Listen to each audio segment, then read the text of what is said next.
Hi friends, இந்த வீடியோல நம்ம பார்க்க போறது கிளாஸ் 8 மேக்ஸ் கணித பிரகாஷ் பார்ட் 2 புக்ல இருக்க சாப்டர் 3 ப்ரொபோஷனல் ரீசனிங் பார்ட் 2 பார்க்க போறோம்.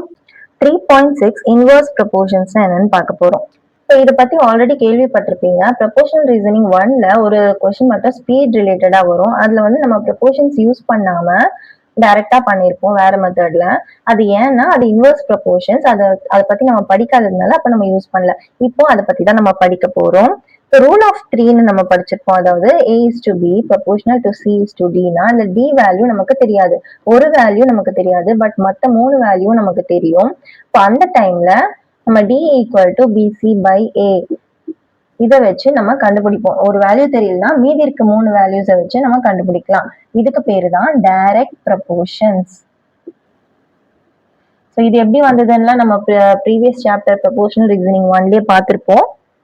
உங்களுக்கு வேணும்னா அந்த சாப்டரோட பிளேலிஸ்ட் போய் ஒரு தடவை ப்ரஷ் அப் பண்ணிக்கோங்க இந்த கான்செப்ட்ஸ் எல்லாம் புரியறதுக்கு. ஸோ இது வந்து டைரக்ட் ப்ரொபோஷன்ஸ்னு சொல்லுவோம். ஸோ இதுக்கு ஒரு எக்ஸாம்பிளும் கொடுத்துருக்காங்க. Example 1, if workers can move 4500 bricks. 5 workers வந்து 4500 bricks மூவ் பண்ணுவாங்களாம். How many workers are needed to move 18,000 bricks? அப்போ 18,000 bricks எத்தனை பேர் மூவ் பண்ணுவாங்க? இதை நம்ம எப்படி எழுதலாம்னா 4500 bricks வந்து 5 workers மூவ் பண்ணுவாங்கன்னா அப்போ 18,000 bricks வந்து எத்தனை பேர் நமக்கு தெரியாது. ஸோ எக்ஸ்ன்னு வச்சுக்கலாம். ஸோ இதுதான் அந்த ப்ரொபோஷனாலிட்டி.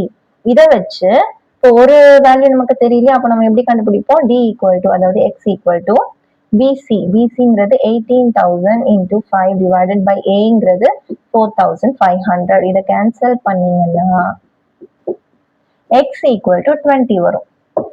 இப்போ 20 workers is needed to move the 18,000 bricks. இதுதான் ஆன்சர். ஸோ ஒரு வேல்யூ தெரியலனாலும் மீதி 3 வேல்யூ வச்சு நம்ம கண்டுபிடிச்சோம். இதுதான் ரூல் ஆஃப் 3. அது இதுக்கு பேர் என்ன? Direct proportions. இப்போ இன்வர்ஸ் ப்ரொபோஷன்ஸ்னா என்னன்னு சொல்றதுக்கு எக்ஸாம்பிள் 2ல சொல்லியிருக்காங்க. அது எப்பவும் போல ஸ்பீட் கொஸ்டின் தான். ஏன்னா ஸ்பீட் அண்ட் டைம் வந்து இன்வர்ஸ்லி ப்ரொபோஷனல். ஸோ அதை பத்தி சொல்றாங்க, பார்க்கலாம். Example 2, Puneet's father went from Lucknow to Kanpur in 3 hours by riding his motorcycle at a speed of 30 km per hour. 3 ஹவர்ஸ்ல மோட்டர்சைக்கிள்ல லக்னோ டு கான்பூர் போறாங்க 30 km per hour ஸ்பீட்ல. If he takes a car instead and drives at 60 km per hour, how long will it take him to reach Kanpur? இப்போ 60 km per hour கார்ல போறாங்க. அப்போ அந்த time எவ்வளவு சீக்கிரம் அவங்க ரீச் ஆவாங்க அப்படின்னு கண்டுபிடிக்கணும். இப்போ இதை நம்ம எப்படி எழுதலாம்? 30 and 60 வந்து ஸ்பீட் ப்ரொபோஷனல் டு அந்த டைம் வந்து 30 km per hour இருக்கும்போது 3 hours and 60க்கு வந்து நமக்கு தெரியாது. இப்போ நார்மலா நம்ம கண்டுபிடிச்சா எப்படி கண்டுபிடிப்போம்? X equal to BC 60 into 3 divided by 30 இப்படி கண்டுபிடிப்போமா? ஆனா இப்படி கண்டுபிடிக்க கூடாது. ஏன்னா இப்போ கேன்சல் பண்ணீங்கன்னா 2 3s are 6. அப்போ இங்க 6 hours வருமா? வராது. ஏன்னா இந்த 30 km per hourனா ஒரு ஸ்லோவான ஸ்பீட்ல போறாங்க. அப்போ 3 hours. இப்போ 60 கிலோமீட்டர்னா ஃபாஸ்டான ஸ்பீட். இப்போ ஃபாஸ்டா நம்ம ஒரு இடத்துக்கு போகணும்னா அப்ப சீக்கிரமா தானே போவோம். அப்போ அதை விட டபுள் டைம் ஆகுமா? ஆகாது. சோ இது வந்து தப்பு. ஏன் இது தப்பாகுது அப்படின்னா, ஏன்னா டைம் வந்து ஸ்பீடோட இன்வர்ஸ்லி ப்ரொபோஷனல் ரிலேஷன்ல இருக்கு. Time equal to distance by speed. இப்போ டைம் அண்ட் டிஸ்டன்ஸ் வந்து டைரக்ட்லி ப்ரொபோஷனல். ஆனா ஸ்பீட் வந்து டிவைட்ல இருக்கு பாருங்க. ஸோ இந்த மாதிரி வந்துச்சுன்னா அது இன்வர்ஸ்லி ப்ரொபோஷனல். ஸோ இதை வந்து நம்ம TS ஈக்குவல் டு Dன்னு சொல்லலாமா? ஸோ இந்த மாதிரி டைம் அண்ட் ஸ்பீட் வந்து ஒரே இடத்துல இருக்கா. அப்போ இது வந்து இன்வர்ஸ்லி ப்ரொபோஷனல் சொல்ல. இந்த ஃபார்மேட்ல இருந்தா அது இன்வர்ஸ்லி ப்ரொபோஷனல். அதனாலதான் இங்க வந்து ப்ரொபோஷனாலிட்டி நம்ம யூஸ் பண்ண முடியாது. இன்வர்ஸ்லி ப்ரொபோஷனல்னா ஒன்னு இன்க்ரீஸ் ஆகும் போது இன்னொன்னு இன்க்ரீஸ் ஆச்சுன்னா பரவாயில்ல, அப்போ ப்ரொபோஷனாலிட்டி யூஸ் பண்ணலாம். ஆனா ஒன்னு இன்க்ரீஸ் ஆனா இன்னொன்னு டிக்ரீஸ் ஆகுது. டைம் ஸ்பீட் இன்க்ரீஸ் ஆனா டைம் டிக்ரீஸ் ஆகுது. அதனால இங்க ப்ரொபோஷனாலிட்டி யூஸ் பண்ண முடியாது. Following table shows the time taken to travel from Lucknow to Kanpur using different modes of transport. இங்க ஒரு டேபிள்ல வந்து different modes of transport like walking, bicycle, motorcycle, கார்ல எவ்வளவு ஸ்பீட்ல போனா எவ்வளவு டைம் ஆகும் அப்படின்னு ஒரு டேபிள் கொடுத்துருக்காங்க. இதுல பாத்தீங்கன்னா 5 km per hourல 18 hours டைம் ஆகுது. அண்ட் ஸ்பீட் இன்க்ரீஸ் ஆகுது 15 km per hourன்னு. அப்போ டைம் வந்து டிக்ரீஸ் ஆகுது 6 hours. ஸோ ஸ்பீட் இன்க்ரீஸ் ஆகும் போது டைம் டிக்ரீஸ் ஆகுது. ஆனா அந்த டிக்ரீஸ் ஆகுற ரேட் வந்து எப்படி இருக்கு அப்படின்னு பார்க்கணும். இப்போ டிக்ரீஸ் ஆகுற ரேட் வந்து எவ்வளவு இன்க்ரீஸ் ஆகுதோ ஸ்பீட், அதே மாதிரி டைமும் டிக்ரீஸ் ஆகுதா? இப்போ by what 5 ஸ்பீடுனா டைம் வந்து 18, அது வந்து 15னா இங்க வந்து 6 ஆகுது. ஸோ 5 வந்து 15 எப்படி ஆகும் இன்டூ 3 பண்ணணும். ஸோ 3 டைம்ஸ் இன்க்ரீஸ் ஆகுது. 5 3 டைம்ஸ் இன்க்ரீஸ் ஆகுனா 15. இப்போ அந்த 18 வந்து 6 எப்படி ஆகும் டிக்ரீஸ் ஆகுது. 18 டிவைடட் பை 3 பண்ணா 6 வருமா? அப்போ 3 டைம்ஸ் டிக்ரீஸ் ஆகுது. இங்க 3 டைம்ஸ் இன்க்ரீஸ் ஆனா இங்க 3 டைம்ஸ் டிக்ரீஸ் ஆகுது. ஸோ ஒரே rate of increase and decrease இங்க இருக்கு. ஸோ இதை நம்ம எப்படி சொல்லலாம்னா the speed has increased the same factor by which the travel time has decreased. இந்த ரெண்டுமே இன்க்ரீஸ் ஆகுது டிக்ரீஸ் ஆகுது டிஃப்ரெண்டா, பட் அந்த ஃபேக்டர்ஸ் என்ன சேம் ஃபேக்டர்ஸா இருக்கு. இங்கேயும் 3னா இங்கேயும் 3. ஸோ இங்க டிஃபரன்ஸ் என்னன்னா ஒன்னு இன்க்ரீஸ் ஆகுது அது டிக்ரீஸ் ஆகுது, அதுதான் இன்வெர்ஸ்லி ப்ரொபோர்ஷனல். ஆனா அங்க சேம் ஃபேக்டரால தான் ஆகுது, அதுதான் அங்க ப்ரொபோர்ஷன். நம்ம சொல்லியிருப்போம் இல்லையா சேம் ஃபேக்டரால சேஞ்ச் ஆகணும்னு. சேம் ஃபேக்டரால ரெண்டு வேல்யூவும் சேஞ்ச் ஆச்சுன்னா அது ப்ரொபோர்ஷனல்னு சொல்லுவோம். ஆனா இங்கேயும் சேம் ஃபேக்டரால தான் சேஞ்ச் ஆகுது, பட் ஒன்னு இன்க்ரீஸ் ஆனா ஒன்னொன்னு டிக்ரீஸ் ஆகுது. முதல்ல நம்ம பார்த்தது ரெண்டுமே இன்க்ரீஸ் ஆகும், இங்க வந்து ஒன்னு இன்க்ரீஸ் ஆனா ஒன்னு டிக்ரீஸ் ஆகும், பட் ரெண்டு இடத்துலயுமே சேம் ஃபேக்டர்ஸ், அதுதான் முக்கியம். அதனாலதான் இங்க ப்ரொபோர்ஷன்ஸ்னு யூஸ் பண்றோம். இது டைரக்ட் ப்ரொபோர்ஷன்ஸ், இது இன்வெர்ஸ் ப்ரொபோர்ஷன்ஸ், அதுதான் டிஃபரன்ஸ். ஸோ டைரக்ட் ப்ரொபோர்ஷன்ஸ்க்கும் இன்வெர்ஸ் ப்ரொபோர்ஷன்ஸ்க்கும் டிஃபரன்ஸ் புரிஞ்சுதா? சேம் ஃபேக்டர் தான், பட் இங்க ரெண்டுமே இன்க்ரீஸ் ஆகும், இங்க ஒன்னு இன்க்ரீஸ் ஆச்சுன்னா ஒன்னு டிக்ரீஸ் ஆகும். Check if this case for the other modes of transport. Other மோட்ஸ்க்கும் பார்க்கணும்னா இப்போ ஃபார் எக்ஸாம்பிள் 15 வந்து பைசைக்கிள்னா மோட்டார் சைக்கிளுக்கு 30 கொடுத்துருக்காங்க, டைம் வந்து 3 கொடுத்துருக்காங்க. ஓ இதுல இருந்து இது பாத்தீங்கன்னா என்ன இன்டூ 2 பண்ணா 15 2s are 30 ஆகுமா? ஸோ 2 டைம்ஸ் இன்க்ரீஸ் ஆயிருக்கு. அதே மாதிரி 2 டைம்ஸ் டிக்ரீஸ் பண்ணலாமா? Divide by 2. இங்க 2 ஃபேக்டர் யூஸ் பண்ணிருக்கோம்னா இங்கேயும் 2 தான் யூஸ் பண்ணணும். இப்போ டிவைட் பை 2 பண்ணா இங்க மல்டிப்ளை பண்ணா இங்க டிவைட் பண்ணணும். இப்போ 6 டிவைடட் பை 2 வந்து 3. அப்போ சேம் ஃபேக்டரால இது டிக்ரீஸ் ஆயிருக்கு. இங்க எப்படி இன்க்ரீஸ் ஆச்சோ அதே சேம் ஃபேக்டரால இங்க டிக்ரீஸ் ஆயிருக்கு. அதே மாதிரி நெக்ஸ்ட் 60 கார்ல போனா 60 km/h அண்ட் 1.5 டைம். இதுல வந்து ஸ்பீட் வந்து டபுள் த டைம் இன்க்ரீஸ் ஆயிருக்கு. ஸோ இது டபுள் த டைம் டிக்ரீஸ் ஆகும். டிவைட் பை 2 பண்ணா 3 டிவைடட் பை 2 1.5. ஸோ எல்லாமே கரெக்டா இன்வெர்ஸ்லி ப்ரொபோர்ஷனலா இருக்கு. அண்ட் இன்னொன்னு பாத்தீங்கன்னா இதுல product of time and speed. இப்போ 18 5s are வந்து 90 வரும், 15 6s are 90 தான் வரும், and 30 3s are 90, 60 into 1.5 90. So இது எல்லாமே பாத்தீங்கன்னா என்னது, இது வந்து டைம், இது வந்து ஸ்பீட். இப்போ டைம் இன்டூ ஸ்பீட் வந்து இந்த எல்லா வேல்யூஸ்லயும் பாத்தீங்கன்னா மல்டிப்ளை ஆனா சேம் வேல்யூஸ் தான் வருது. ஸோ இதை நம்ம ஜென்ரலா எப்படி எழுதலாம்னா x y equal to k. கேங்கிறது ஒரு கான்ஸ்டன்டான வேல்யூ, அது எல்லாத்துக்குமே சேமா தான் இருக்கும். அண்ட் எக்ஸ் அண்ட் ஒய் வந்து டைம் அண்ட் ஸ்பீட். ஸோ இந்த ஃபார்மேட்ல ஒரு வேல்யூ வந்துச்சுன்னா அது வந்து இன்வெர்ஸ்லி ப்ரொபோர்ஷனல்னு நம்ம சொல்லலாம். If two quantities x and y vary in inverse proportions, if there exists a relations of the type xy equal to k. x and y வந்து inversely ப்ரொபோர்ஷனல்னு எப்படி சொல்வோம்னா அதுக்கு ரெண்டுத்துக்கும் உள்ள ரிலேஷன் வந்து xy ஈக்குவல் டு கேங்கிற இந்த மாதிரி ஒரு ரிலேஷன் இருந்தா அது இன்வெர்ஸ்லி ப்ரொபோர்ஷனல் அப்படின்னு நம்ம சொல்றோம். where k is a constant. இப்போ xy ஈக்குவல் டு கேன்னு பார்த்தோமா, வேற x வந்து ஸ்பீடுன்னு வச்சா y ஈக்குவல் டு டைம்னு வச்சுப்போம். இப்போ ரெண்டு ஸ்பீடுனா 5 km/h டைம் வந்து 18 hours, அண்ட் கார்ல போனா 60 km/h 1.5 hours. ஸோ இது ரெண்டும் நம்ம எடுத்துப்போம். இதுல ஸ்பீடை வந்து நம்ம எக்ஸ்ன்னு எடுத்தோம்னா இது வந்து x1, இது வந்து x2, அண்ட் டைமை வந்து yன்னு எடுத்தோம்னா இது வந்து y1, இது வந்து y2. அப்போ ரெண்டு வேல்யூஸ் ஆஃப் x இருக்கா, x1 x2ன்னு, அண்ட் yக்குமே ரெண்டு வேல்யூஸ் இருக்கு, y1 y2ன்னு. இப்போ இதை வச்சு நம்ம எப்படி இந்த ப்ரொபோர்ஷனாலிட்டி பார்ப்போம்னா xy ஈக்குவல் டு k, அதுதான் ஃபார்மேட். அப்போ x1 அண்ட் yக்கு y1 ரெண்டுத்துலயும் அந்த 1 1ன்னு எடுத்துக்கிறோம், which is equal to k. அது வந்து ஒரு கான்ஸ்டன்டா தான் இருக்கும், ஏன்னா டைம் அண்ட் ஸ்பீட் மல்டிப்ளை பண்ணா ஒரு கான்ஸ்டன்ட் வரும். அதே மாதிரி x2 அண்ட் y2 இந்த ஸ்பீடுக்கான இந்த டைம் அது ரெண்டுத்தையும் மல்டிப்ளை பண்ணாலும் அதே k வேல்யூ ஒரு கான்ஸ்டன்ட் தான் வரும். இப்பதான் நம்ம பார்த்தோம், இது எல்லாத்தையும் மல்டிப்ளை பண்ணா ஒரு 90ங்கிற கான்ஸ்டன்ட் வந்துச்சு. ஸோ அதை பேஸ் பண்ணி தான் நான் இதை சொல்றேன்.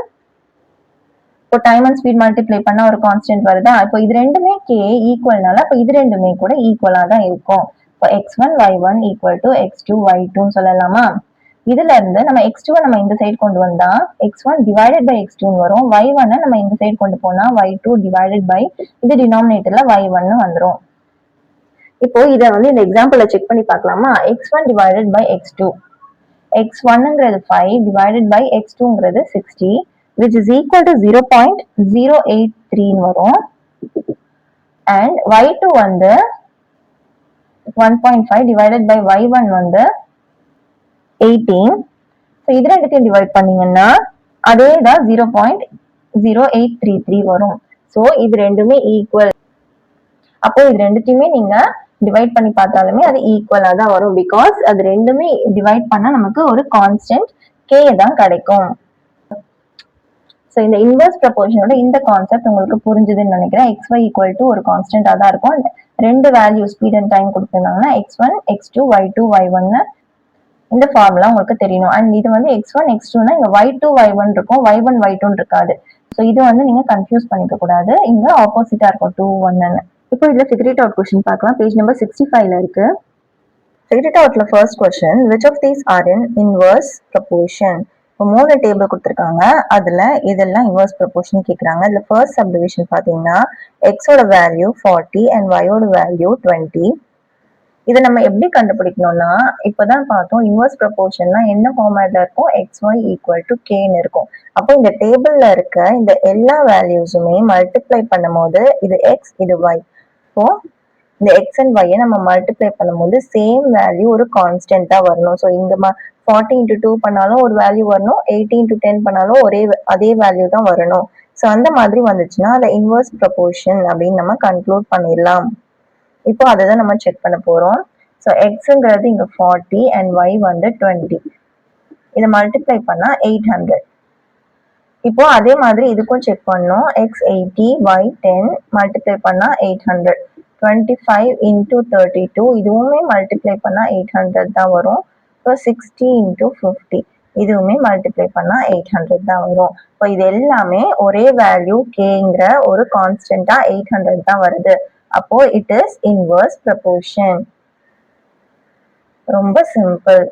இப்போ நெக்ஸ்ட் ஆப்ஷன் சப்டிவிஷன் 2 பார்க்கலாம். இதுக்கு போன சம் மாதிரி தான் 40 20 80 10 25 இங்க வந்து 12.5 வருது. ஸோ நம்ம செக்கே பண்ண வேணா 25 into 32 தான் 800. இங்க இருக்க எல்லா வேல்யூஸுமே 800 வந்துச்சு.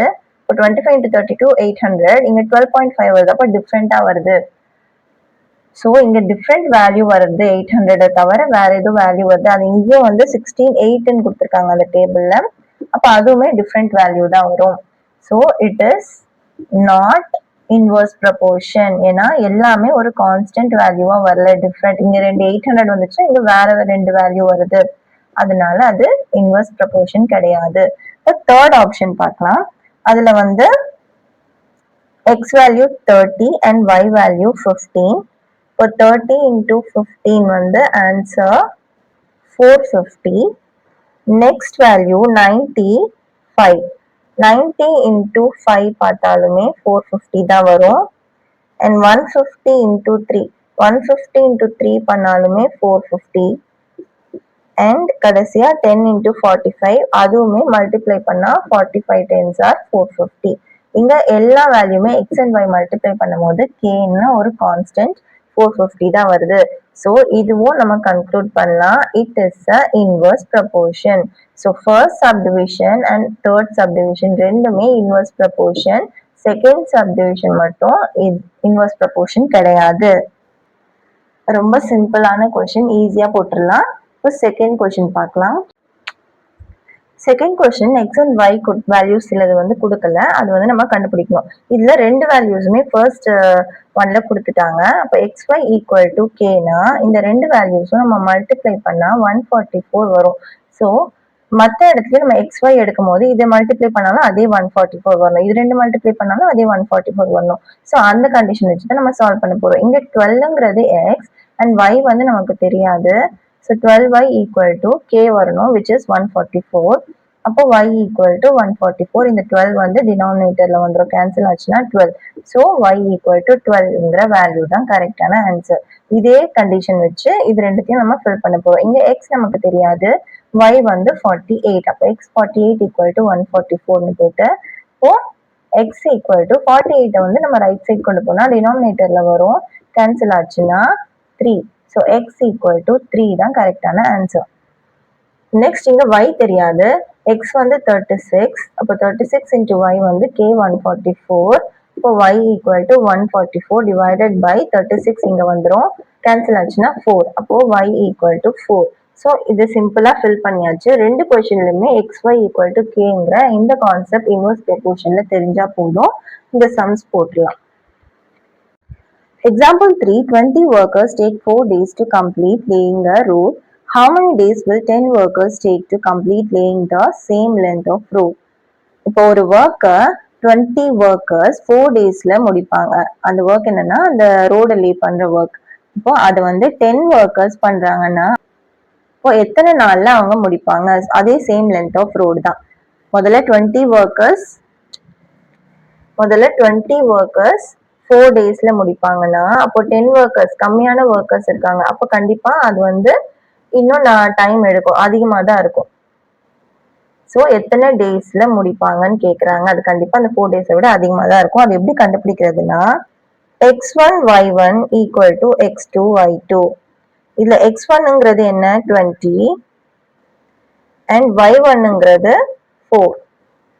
இது நம்ம எப்படி எடுக்கிறோம்னா நம்பர் ஆஃப் ஒர்க்கர்ஸ் இங்க அதை வந்து எக்ஸ்ன்னு எடுக்கிறோம் அண்ட் நம்பர் ஆஃப் டேஸ் ஒய்ன்னு எடுக்கிறோம். அந்த மாதிரி எடுத்தோம்னா எக்ஸ்ங்கிறது ஃபர்ஸ்ட் வேல்யூல 20, ஒய்ங்கிறது 4.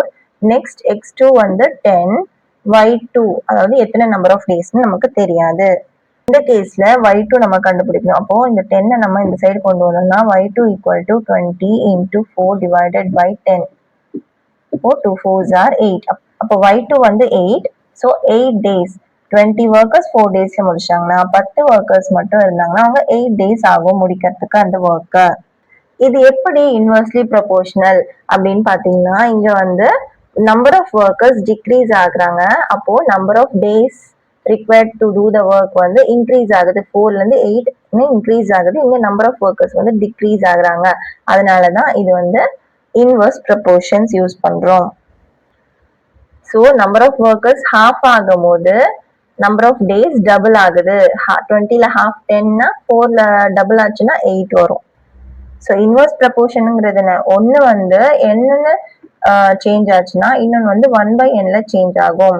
அதாவது ஒன்னு இன்க்ரீஸ் ஆனா ஒன்னு டிக்ரீஸ் ஆகும், ஒன்னு nல சேஞ்ச் ஆச்சுன்னா இன்னொன்னு 1/nல சேஞ்ச் ஆகும். அதுதான் inverse proportions. 2 pumps can fill a tank in 18 hours. 18 hoursல 2 pumps வந்து ஒரு டேங்கை ஃபில் பண்ணுது.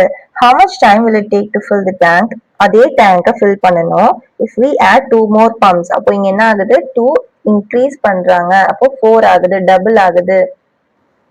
அப்போ டைம் என்ன ஆகும்னு கேக்குறாங்களா?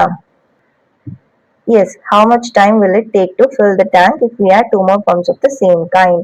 அப்போ எவ்வளவு டைம் தான் கேக்குறாங்க. இதை நம்ம எக்ஸ்ன்னு எடுத்தா நம்பர் ஆஃப் பம்ப்ஸ், இன்னொன்னு ஒய்ன்னு எடுக்கணும். இங்க என்ன ஆகுதுன்னா நம்ம சம் போடுறதுக்கு முன்னாடி சொல்லலாம், இங்க வந்து வேல்யூ டபுள் ஆயிருக்கு, 2 வந்து 4 ஆயிருக்கு. அப்ப இங்க என்ன ஆகும், இந்த வேல்யூ அதுக்கு ஆப்போசிட்டா டிக்ரீஸ் ஆகும்.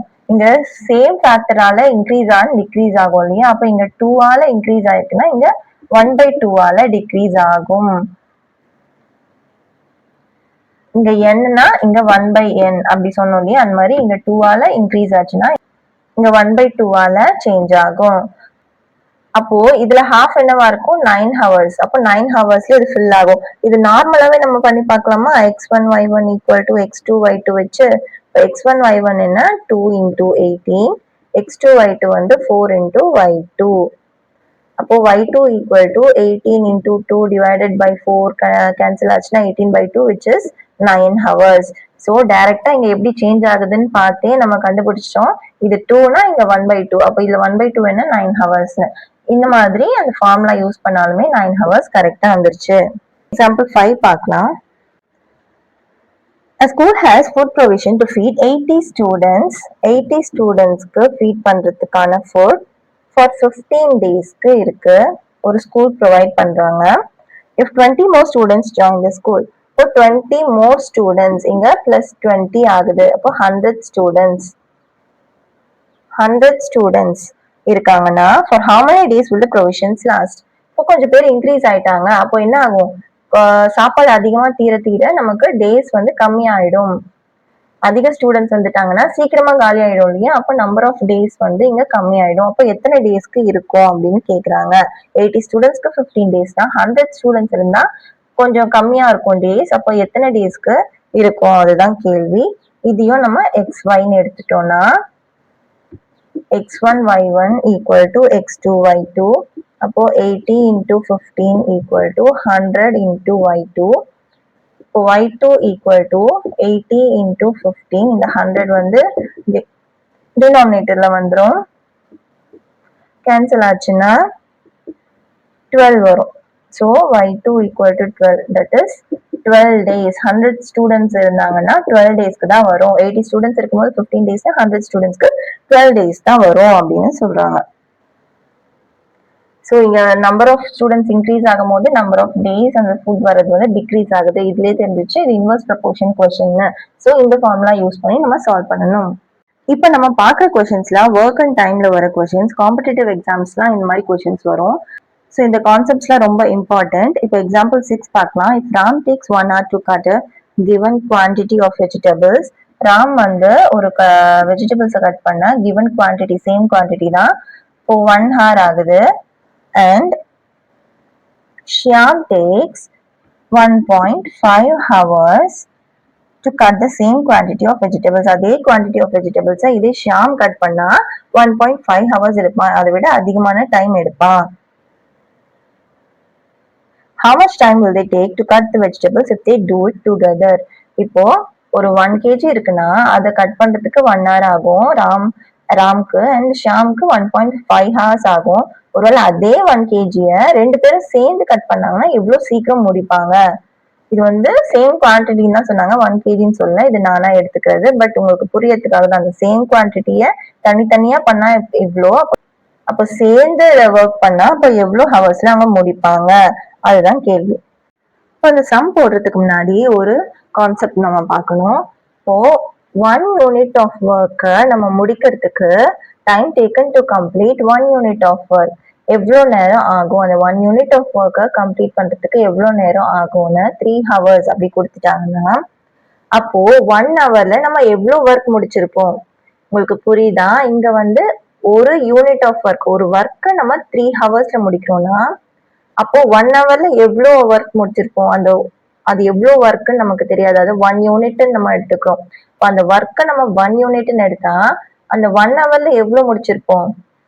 அதுல 1/3 தான் முடிச்சிருப்போம். அதாவது ஒர்க் டன் இன் 1 hour வந்து 1 divided by 3 unit ஆஃப் ஒர்க்ஸை நம்ம கம்ப்ளீட் பண்ணிருப்போம்.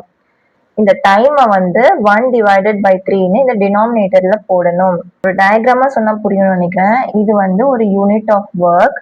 இதை முடிக்கிறதுக்கு 3 hours ஆகுது. அப்போ இதுல 1 hour 2 hour 3 hourன்னு டைமை பிரிக்கலாமா? இப்போ இந்த 1 hourல எவ்வளோ பார்ட் ஆஃப் இந்த ஹோல் ஒர்க்கை அவங்க முடிச்சிருக்காங்க? 1/3. இதை நம்ம எப்படி சொல்லுவோம்? இந்த ஹோல 1 நம்ம by 3 பிரிச்சிருக்கோம். அதுல ஒரு பார்ட் வந்து நம்ம என்னன்னு சொல்லுவோம்? இது வந்து 1/3 2/3 3/3. அதுல ஒரு பார்ட் தான் நம்ம முடிச்சிருக்கோம் 1 hourல. ஸோ 1/3. இப்படிதான் இந்த 1/3 யூனிட் ஆஃப் ஒர்க் இந்த 1 hourல முடிச்சதை சொல்றோம். அதே மாதிரி time taken to complete 1/3 unit of work is 1 hour.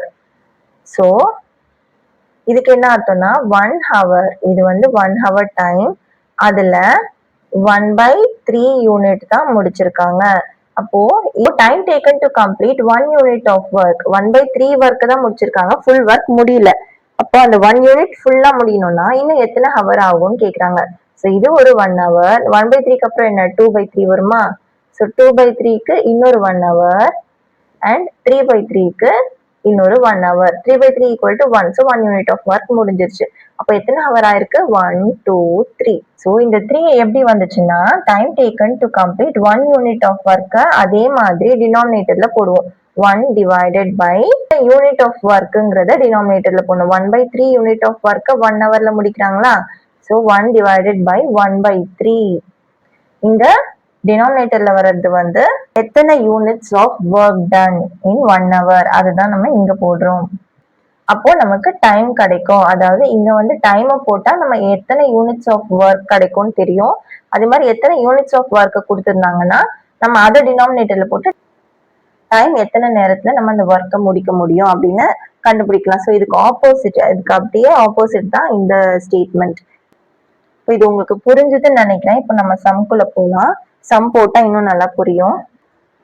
இப்போ நமக்கு கிவன் என்ன கொடுத்துறாங்க, time taken to complete 1 unit of work, same quantity of work, அதை நம்ம 1 unit எடுத்துக்கலாம். 1 unit of work வந்து 1 hourல முடிக்கிறாங்க அப்படின்னா இங்க time taken for Shyam to complete the 1 unit of work வந்து 1.5 hours. நான் சொன்ன மாதிரி அதுக்கு ஆப்போசிட்டா டைம் டேக்கன் இவ்வளோனா அப்போ அந்த 1 hourல எவ்வளோ ஒர்க் அவங்க முடிச்சிருப்பாங்க, அங்க அந்த யூனிட் ஆஃப் ஒர்க்கை முடிக்கிறதுக்கு இவ்வளோ டைம்னு சொல்லிட்டாங்க. அப்போ 1 hourல எவ்வளவு ஒர்க் அவங்க முடிச்சிருப்பாங்க அப்படின்னு இங்க வந்து டைம் டேக்கன் 1 unit ஆஃப் ஒர்க்கே 1 hour தான். ஸோ 1 தான் வரும். ஆனா இங்க வந்து டிஃப்ரெண்டா வரும், ஏன்னா 1.5 hours. ஸோ அது எப்படின்னு பார்க்கலாம். இப்போ ஒர்க் டன் பை ராம் வந்து 1/1, ஏன்னா டைமை வந்து நம்ம எப்பவுமே டினாமினேட்டர்ல போடுவோம். அப்போ 1/1 1 தான். ஸோ 1 hourல அவன் 1 unit ஆஃப் ஒர்க்கை முடிச்சிருப்பான். அண்ட் ஷியாம் வந்து எவ்வளவு ஒர்க் முடிச்சிருப்பான், 1/1.5 டைமை டினாமினேட்டர்ல போடணும். இப்போ இதை சிம்பிளிஃபை பண்ணோம்னா இன்டூ 10 பண்ணா 10/15 வரும், which is 2/3. இப்போ 2/3 ஆஃப் ஒர்க் தான் அவன் முடிச்சிருப்பான் in 1 hour. So work done by Shyam in 1 hour வந்து 2/3 ஆஃப் ஒர்க். இங்க work done by Ram in 1 hour வந்து 1 unit ஆஃப் ஒர்க். இப்போ ரெண்டு பேரும் சேர்ந்து எவ்வளவு ஒர்க் முடிக்கிறாங்கன்னு தெரியணும் இல்லையா, கொஸ்டின்ல அதானே கேட்டிருக்காங்க. அப்போ 1 hourல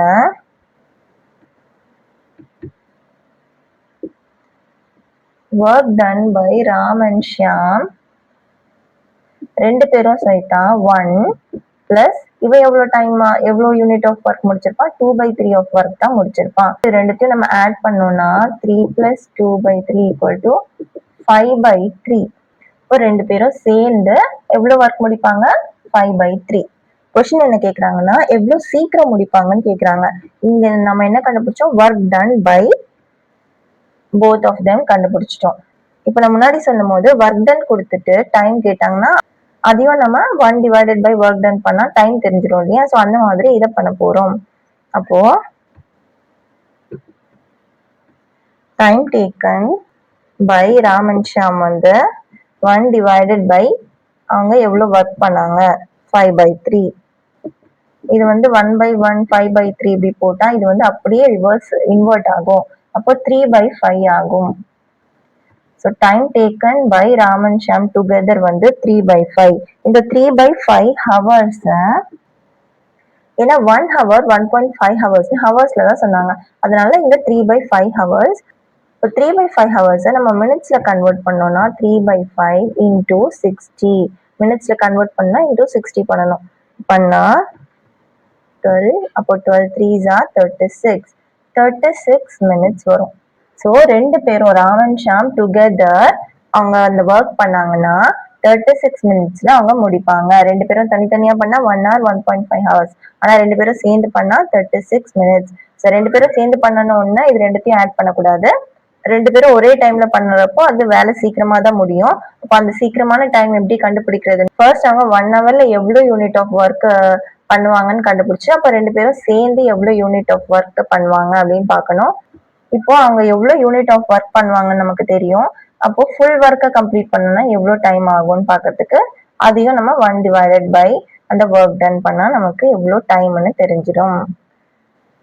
ஸோ நான் ஃபர்ஸ்ட் சொன்னதுல இருந்து தான் இதை நான் போட்டிருக்கேன். உங்களுக்கு புரிஞ்சுதுன்னு நினைக்கிறேன். இது புரியலனாலும் மறுபடியும் அந்த முன்னாடி சொன்ன எதுக்காக 1 divided by பண்றோம்னு சொன்னோம் இல்லையா, அதை இன்னொரு தடவை பாருங்க, கண்டிப்பா புரியும். இது லைட்டா குழப்புற மாதிரி இருக்கலாம் ஃபர்ஸ்ட் டைம் பார்க்கும்போது. ரெண்டு தடவை பார்த்து நீங்களே போட்டு பார்த்தீங்கன்னா உங்களுக்கு நல்லாவே புரியும். இந்த ஒர்க் டன்ல இருந்து டைம் டேக்கன் வந்து நான் டைரக்டா கொடுத்துட்டேன். 1 divided by அந்த ஒர்க் டன் போட்டா நமக்கு டைம் வந்துடும். இங்க வந்து ப்ரப்போர்ஷன்ல எப்படி பண்ணலான்னு புக்ல கொடுத்துருக்காங்க. ஸோ நான் அதையும் சொல்றேன். இப்போ ஒர்க் அண்ட் டைம் எப்படி ரிலேட் ஆயிருக்கு அப்படின்னு பாத்தீங்கன்னா டைரக்ட்லி ப்ரப்போர்ஷனலா இருக்கு. ஃபார் எக்ஸாம்பிள் முதல்ல சில கொஸ்டின்ல தான் பார்த்தோம் time and number of workers கொடுத்துருந்தாங்க. நம்பர் ஆஃப் ஒர்க்கர்ஸ் வந்து கம்மியானா நமக்கு இன்னும் டைம் ஆகும். அதே மாதிரி நம்பர் ஆஃப் ஒர்க்கர்ஸ் அதிகமா இருந்தாங்கன்னா டைம் சீக்கிரமாவே நம்ம முடிச்சிடலாம். இப்போ இது வந்து இன்வெர்ஸ்லி ப்ரப்போர்ஷனல். ஆனா டைம் அண்ட் ஒர்க் வந்து டைரக்ட்லி ப்ரப்போர்ஷனல். எப்படின்னா ஒரு ஒர்க் அதிகமாக அது பண்ற டைமும் நமக்கு அதிகமாகும். ஒருவேளை ஒர்க் கம்மியா இருந்துச்சுன்னா டைமும் கம்மியா இருக்கும். கரெக்டா? அப்போ இது டைரக்ட்லி ப்ரப்போர்ஷனல். இது இன்க்ரீஸ் ஆனா இதுவும் இன்க்ரீஸ் ஆகும், இது டிக்ரீஸ் ஆனா இதுவும் டிக்ரீஸ் ஆகும்.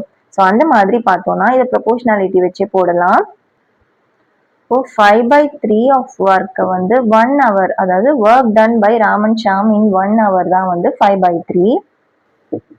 ஸோ 1 hourல 5/3 ஒர்க்ஸ்னா அப்போ அந்த 1 யூனிட் ஆஃப் ஒர்க், இது வந்து யூனிட் ஆஃப் ஒர்க் அண்ட் இங்க டைம். அப்போ இங்க வந்து எவ்வளோ ஹவர் ஆகும் இந்த 1 யூனிட் ஆஃப் ஒர்க்கை முடிக்கிறதுக்கு அப்படின்னு நம்ம பார்க்கணும். இப்போ இது ரெண்டுமே ப்ரப்போர்ஷனாலிட்டியில இருக்கா? அப்போ டி நமக்கு தெரியலன்னா T equal to P C by ஏன்னு நம்ம கண்டுபிடிப்போமா ரூல் ஆஃப் 3 வச்சு. இப்போ பிசிங்கிறது 1 டிவைடட் பை ஏ வந்து 5/3. அப்போ 3/5 ஹவர்ஸ் இங்க வந்த மாதிரி வந்துச்சு, விச் இஸ் 36 minutes. ஸோ இந்த மாதிரி டைரக்ட் ப்ரப்போர்ஷன்ஸ் வச்சும் நம்ம பண்ணலாம். இல்லைன்னா நான் ஃபர்ஸ்ட் சொன்ன மாதிரி 1 டிவைடட் பை ஒர்க் டன் தெரிஞ்சா நமக்கு டைம் தெரியும். இல்ல நமக்கு டைம் தெரிஞ்சதுன்னா 1 டிவைடட் பை டைம் போட்டா எவ்வளவு ஒர்க் நம்ம பண்றோம் ஒர்க் டன் தெரியும். இது ரெண்டுமே ஜஸ்ட் ஆப்போசிட் தான். இந்த டைமிங் வந்து ஒர்க் டன் இங்க போகும், ஒர்க் டன் இங்க வந்தா டைம் இங்க போகும். ஸோ இது நமக்கு ஞாபகம் இருந்தா கூட நம்ம டைரக்டா போட்டுலாம் ப்ரப்போர்ஷன்ஸ் யூஸ் பண்ணாங்க. தேங்க்ஸ் ஃபார் வாட்சிங். இந்த வீடியோ உங்களுக்கு பிடிச்சிருந்ததுன்னா லைக் பண்ணுங்க, உங்க ஃப்ரெண்ட்ஸ்க்கு ஷேர் பண்ணுங்க. அண்ட் ஃபார் மோர் வீடியோஸ் கல்வி கிராஃப்ட் சேனலை சப்ஸ்கிரைப் பண்ணுங்க. தேங்க்யூ.